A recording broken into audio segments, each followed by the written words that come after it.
ইয়া হক, আল্লাহই সত্য। ইয়া আল্লাহ আলেক, সে আল্লাহ মানুষের মধ্যে প্রতিষ্ঠিত।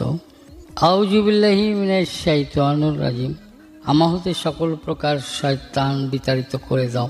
এখন যতক্ষণ পর্যন্ত এই শয়তান বিতাড়িত না হবে ততক্ষণ পর্যন্ত আমি তো সঠিক নামাজও পড়তে পারবো না, আর সঠিক সেজদাও দিতে পারবো না, তাই না? আসসালামু আলাইকুম দর্শক, নূরা পাগলার মৃত্যুর আগের একটি বক্তব্য সোশ্যাল মিডিয়াতে ব্যাপক হারে তোলপাড় সৃষ্টি করে দিয়েছে। হ্যাঁ দর্শক, যেই বক্তব্যটি শুনে লক্ষ কোটি মানুষ অবাক হয়ে গিয়েছে, আপনারাও শুনলে অবাক ও হতভম্ব হয়ে যাবেন। দর্শক, নূরা পাগলার এই বক্তব্যটি শুনে লক্ষ কোটি মানুষ বলতেছে নূরা পাগলা আসলেই আল্লাহর ওলি ছিল। দর্শক, আসলেই কি তাই? আজকের এই ভিডিওটি মনোযোগ সহকারে দেখলেই আপনারা সবকিছু বুঝতে পারবেন ইনশাআল্লাহ। আজকের এই ভিডিওটি খুবই গুরুত্বপূর্ণ হতে চলেছে। তো দর্শক, চলুন বিস্তারিত দেখে আসি। ইয়া হক, আল্লাহই সত্য। ইয়া আল্লাহ আলেক, সে আল্লাহ মানুষের মধ্যে প্রতিষ্ঠিত। আউযুবিল্লাহি মিনাশ শাইতানির রাজিম। আমা হতে সকল প্রকার শয়তান বিতাড়িত করে দাও। এখন যতক্ষণ পর্যন্ত এই শয়তান বিতাড়িত না হবে ততক্ষণ পর্যন্ত আমি তো সঠিক নামাজও পড়তে পারবো না, আর সঠিক সেজদাও দিতে পারবো না, তাই না? তা বিষয়টা হচ্ছে যে নামাজটা হচ্ছে একটা পরিভাষা, আরবির একটা পরিভাষা ফার্সিতে। তো এখানে আরবিতে বলছে অকিমুস সালাত। হ্যাঁ, ইকরাতুস সালাত কোথাও বলে নাই, বলছে অকিমুস সালাত, যে সালাত কায়েম করো। তো এখন এই সালাতটাই ফার্সি পরিভাষায় হলো কি নামাজ, তাই না?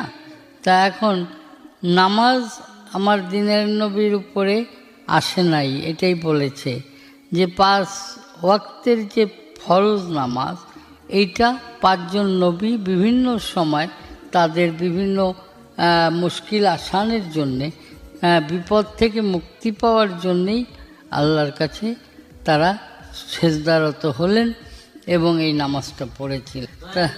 তাহলে যদি এই নামাজের দ্বারাই তারা মুক্তি পেয়ে থাকে, তাহলে সেজদাই মুক্তি হয়েছে, তাহলে এটা যুক্তি, তাই না? আর আমার দয়াল নবী সেই রেসালত যখন প্রাপ্ত হলেন তখন এই 5 জন নবীকেই সঠিক রাখার জন্যে, যে তারা এই পৃথিবীতে নবী হিসাবে এসেছেন এবং সেটা মানুষকে বিশ্বাসযোগ্যতা অর্জন করানোর জন্যে এই 5 ওয়াক্তে 5 জন নবীর নামাজ আমার দয়াল নবীর রেসালাতের উপরে চাপায় দিলেন। এবং আমার দয়াল নবী পড়েছিলেন 3 রাকাত নামাজ, যেটা এশার ওয়াক্তে আমরা পড়ি বেতেরের নামাজ। এই 3 রাকাত নামাজ আমার দয়াল নবী পড়েছিলেন এবং সেটা সুন্নাত এবং এটা ওয়াজিব, আমাদের পড়তেই হয়, তাই না? যে নবী যেটা করেছেন সেটা ওয়াজিব, আর যেটা বলেছেন সেটা সুন্নাত, তাই না? তাহলে নবীজি করে গেছেন, তাই আমাদের ওয়াজিব সেটা হয়ে গেছে। আর 5 ওয়াক্তে যে ফরজ নামাজ, 5 ওয়াক্তীয় নামাজ, এটা 5 জন নবীর উপরে এসেছেন এবং এটা শেষে গিয়ে রেসালাত রূপে নবীজিকে দেওয়া হলো যে তুমি এটাকে প্রকাশ করো, তাই না? তাহলে এখানে নামাজ তো পড়তেই হবে, কারণ যদি আমি নবীর উম্মত হই, আমি আল্লাহর বান্দা হই, তাহলে আল্লাহর হুকুম মানতে হবে না? তাহলে নামাজ অবশ্যই পড়তে হবে। আবার জালাল আকবর রুমি, জালালউদ্দিন রুমি, যিনি বলে গেলেন 1 নামাজ 1 রোজা আদমজাদে করলে সারে। তো এই যে 1 নামাজ 1 রোজা, এই 1 নামাজ পড়া তো অনেক কঠিন।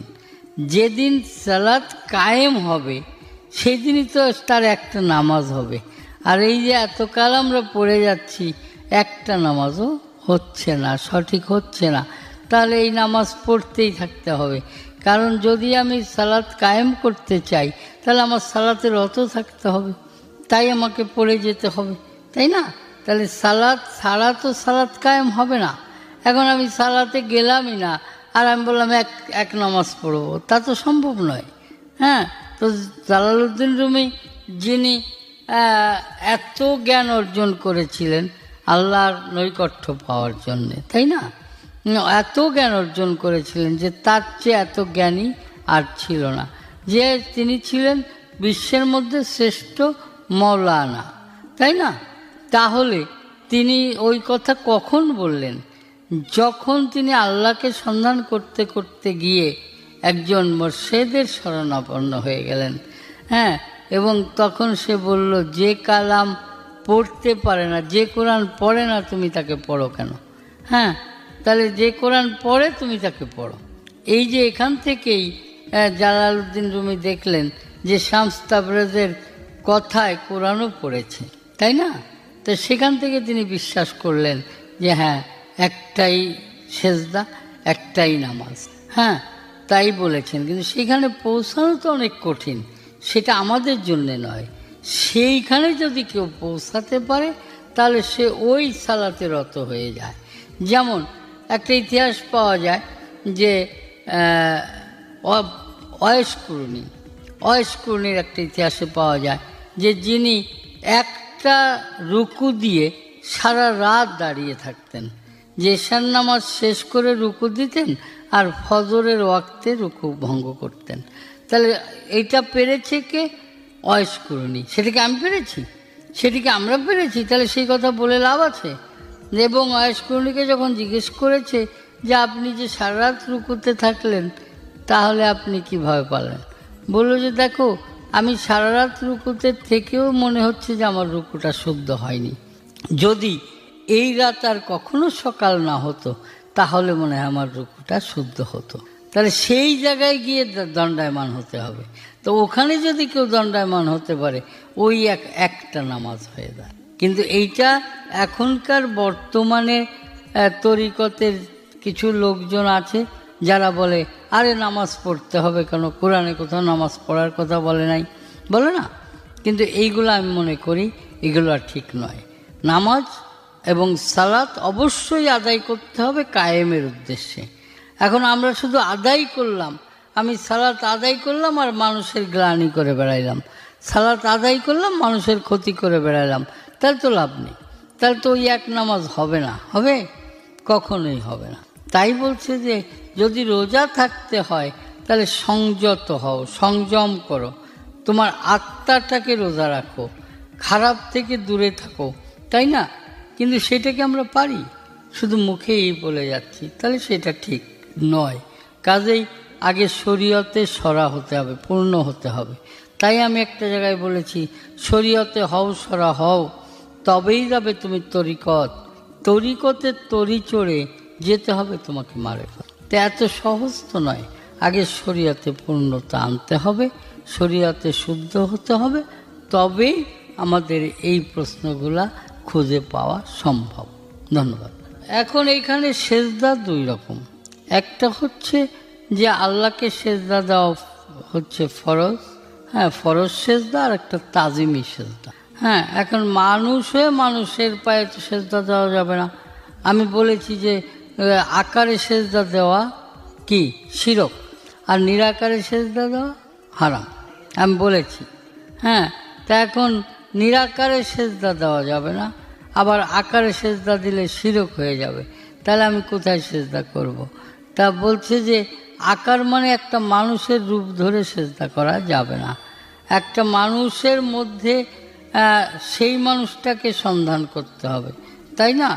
এখন সেই মানুষকে সন্ধান করতে গেলে যদি সেই মানুষের সন্ধান পাওয়া যায় তাহলেই সেজদা দিতে হবে। কিন্তু এখানে আবার বলেছি যে এই মানুষের শরীরে কখনোই কপাল, নাক বা তোমার কোনো অঙ্গই, মুখমণ্ডলের কোনো অংশই লাগবে না। লাগলে সেটা তুমি অপরাধী হয়ে যাবে। কারণ এই অংশটুকু আমার সাই রাব্বানা আল্লাহ পাক নিজের রূপ দ্বারা করেছে। কোরআনে প্রমাণ করেছে, খালাকাল আদম সুরাতি, আল্লাহ নিজ রূপ দ্বারা আদমের রূপ তৈরি করেছে। তাহলে এই আল্লাহর রূপটা, আল্লাহকে নিয়ে তো আর একটা মানুষের পায়ে ঠেকানো যাবে না, যাবে কি? তাই আগে শিখতে হবে যে কিভাবে ভক্তি দিতে হবে। সেজদা এবং ভক্তি আলাদা, সেজদা একটা, ভক্তি আর একটা। তাহলে ভক্তি দেওয়া যাবে কিন্তু সেজদা করা যাবে না। তাহলে সেজদা করা যাবে একমাত্র সাইকে, আল্লাহকে। আর তাজিমি সেজদা যেটাকে বলছি ভক্তি, সেটা করা যাবে গুরু বা মুরব্বিয়ানদের, বাবা মাকেও করা যাবে, ঠিক আছে? তো মানুষ আকারে যদি কেউ সেজদা করে সে শিরক গুনাহগার হবে, এটাই সত্য। পায়ে সেজদা দেওয়া নিষেধ।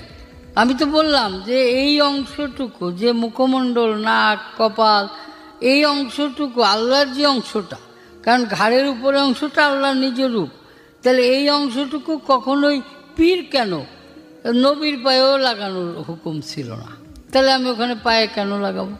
এটার আইন আছে, সেজদা ভক্তির কিছু নিয়ম আছে, আইন আছে। সেই আইনে গেলে শুদ্ধ সেজদা ভক্তি করলে গুনাহ হবে না। এইটা দিচ্ছে তারা বোঝে না তাই। এবং আমি সব জায়গায় বলেছি যে এই অংশটুকু কখনোই কোনো মানুষের শরীরে টাচ করানো যাবে না। এখন বাউল তো শতকরা 90% মিথ্যা কথা বলেই মানুষকে বোঝাতে হয়, বিভিন্ন হাদিস কোরআনের রেফারেন্স টেনে টেনে কিছু গল্প তৈরি করে, তাই না? কাজেই সঠিক জানতে হবে, না জেনে করলে গুনাহ হবে। তবে তাজিমি সেজদা করা যাবে, তাজিমি ভক্তি, নট সেজদা।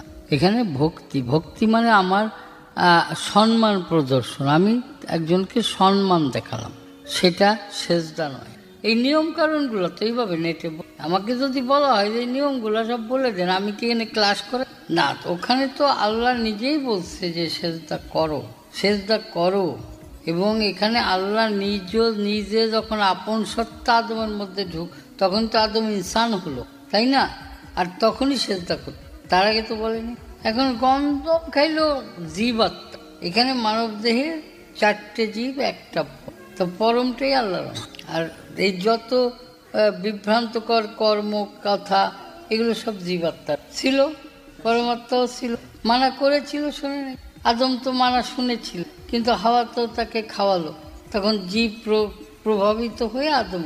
এই গন্ধম বস্তু আমি দেখাই দিতে পারবো না, এটা দেখানো সম্ভব না, এটা বোঝার বিষয়, এটা দেখানো না।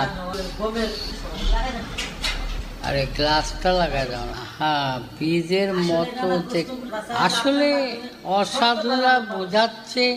এখন সেই বুঝে যদি কেউ বুঝে, কিন্তু সত্য কথা যেটা, সেটা হচ্ছে যে গন্ধ্রম হচ্ছে এই মানব দেহের ময়লা আবর্জনা। যখন আদমের দেহটা তৈরি হয়, আর এই দেহটাকে পরিষ্কার করার জন্য মকরুমকে দিয়ে এই উপর এবং নিচ দিয়ে ভিতরে ময়লাগুলো বের করে, আর সেই স্তূপ থেকেই গন্ধ্রম গাছ তৈরি যাবে। এবং সেই গন্ধ্রমের যে ফল হল, সেই ফল খাওয়ার পর মানব দেহে, আদম দেহে প্রসাব পায়খানা, তার আগে তো।